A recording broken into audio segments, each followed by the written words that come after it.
అమ్మా నీ కలలే నా కంటి పాపనైనవని, నీ ప్రాణం పణం పెట్టి నాకు పురుడు పోషావని, నీ నెత్తుటి ముద్దయే నా అందమైన దేహమని, బిడ్డ బతుకు దీపానికి తల్లి పాలె చమురని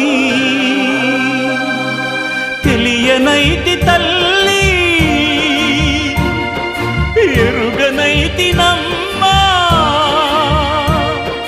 కడుపు తీపినే హేళన చేసిన జులాయిని, కన్న పేగు ముడిని తెంపివేసిన కసాయిని, మరచిపోయి కూడా నన్ను మన్నించొద్దమ్మా, కలనైనా నన్ను కరుణి